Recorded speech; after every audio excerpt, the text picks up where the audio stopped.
안녕하세요. 최수민 작가입니다. 오늘은 제가 쓴 단편 소설을 하나 읽어드리도록 하겠습니다. 사실은 제가 예전부터 기획을 했었던 3부작 소설의 일부를 썼는데 진짜 심혈을 기울여서 썼는데 이게 지워졌어요. 왜 그런지 모르겠는데 그래서 잘 생각이 안 나서 그냥 제가 생각을 하고 있었던, 이거는 그렇게 길게 생각했던 건 아닌데 미래 사회에 대해서 쓴 소설을 잠깐 읽어보도록 하겠습니다. 진짜 짧아요. 어느 날 하늘에서 외계인의 메시지가 떨어졌다. 어느 날 지구의 하늘에서 뭔가가 떨어졌다. 전 인류는 이 사실을 동시에 알게 됐는데, 신기하게도 대기권을 뚫고 들어온 그 물체는 온 지구의 생명체에게 소리를 전달했다. 그 정도의 울림이 있는 소리라면 지진이라도 일어나야 맞았겠지만 신기하게도 소리만 전달됐다. 떨어진 우주선은 부식되어 있긴 했으나 상태는 양호해 보였다. 과학자들은 겉면의 분석에만 수개월을 투자했으며 손상을 일으키지 않고 열 수 있는 수많은 경우의 수를 계산했다.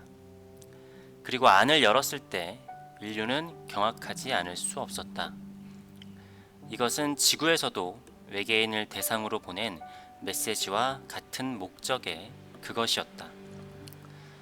누군가 봐주길 바라며 보이저호에 담았던 메시지와 같은 종류임을 우리는 해독하지 않아도 보자마자 알 수 있었다. 정말 신기하게도 해석을 하지 않아도 알 수 있었다. 이것은 외계인이 우리에게 보낸 메시지가 분명했다. 신기한 것은 그들도 이 모든 메시지의 저장 형태를 금으로 만들었다는 것이다. 수학적으로만 증명됐던 저 먼 우주에도 우리와 같은 원소를 가지고 있으며 활용한다는 것에 과학계는 감동에 빠지고 말았다. 그리고 우리와 같은 방법으로 수소의 전이 시간을 이용한 기록이 남아 있었으며, 이때부터는 의외로 어렵지 않게 외계인들이 보낸 메시지를 읽을 혹은 들을 준비를 마치게 되었다. 외계인의 LP판 소리를 들었을 때 인류는 특이한 경험을 했다. 그 소리에는 단어가 없었으나 그 외계 종족에게 친근한 느낌이 들었고 오랜 친구 같은 느낌이 들었다. 그들은 우주 어디인가에서 찬란하고 행복했고 다사다난한 문화를 일구었고, 그들은 우리와 똑같은 고민을 했으며 우주에 대한 고민이 많았으며 누군가를 애타게 찾고 있었다. 신기하게도 이것은 문자가 아님에도 느껴졌다. 그리고 마지막 소리에는 모든 인류가 깊은 슬픔에 빠져 눈물을 흘렸다.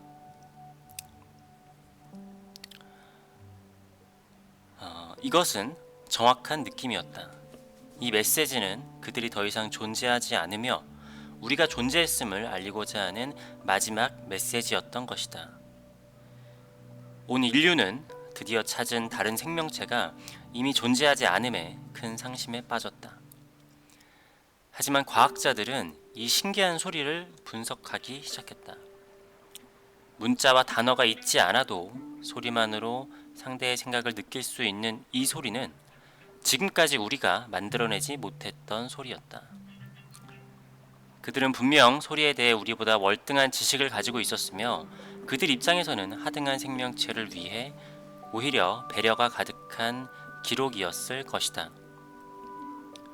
인류는 온통 그 소리에 매달렸다. 오랜 시간이 흘러도 풀 수 없었던 이 소리의 정체는 김 빠지게도 세대가 교체되며 서서히 풀리게 되었다.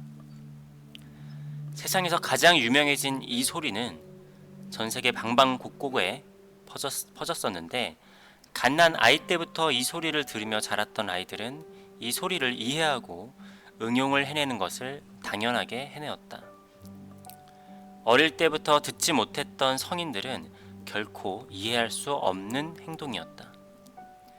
외계의 소리에 더 이상의 비밀 메시지는 없었다. 친절한 외계인들은 그걸 처음 듣는 사람도 모두 이해할 수 있게 설계해 두었다. 하지만 우리가 그런 소리를 만들어내는 것이 어려웠던 것이다. 여러 세대가 흘러 시간이 지난 후 인류는 그 소리를 완전히 이해하고 만들어낼 수 있게 되었다. 이 소리는 어찌 보면 하나의 진화된 언어라고 볼 수 있었다.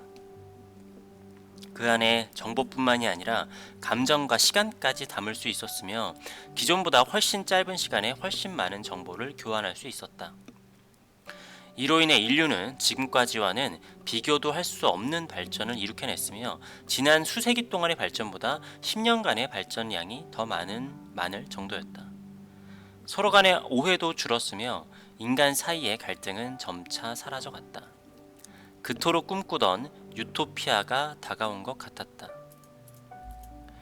인류는 그 외계인들과 같이 메시지를 담은 새로운 우주선을 우주에 발사했고 인류는 외계의 메시지를 받은 지 채 한 세기를 넘기지 않고 멸망했다. 네, 소설은 여기까지입니다. 이것에 대해서 해석은 제가 따로 하지는 않고 그냥 이러한 짧은 뭐랄까 세계관 소설이라고 해야 되나 아주 짧은 소설을 썼습니다. 다음에 제가 그 3부작 했다라는 거 있잖아요. 그거를 이제 다시 써야 되는데 그거 진짜 잘 썼었는데 아무튼 잘 써서 여러분들께 또 공개해 드리도록 하겠습니다. 이런 영상을 어떻게 마무리를 해야 될지 모르겠네요. 들어주셔서 감사드립니다.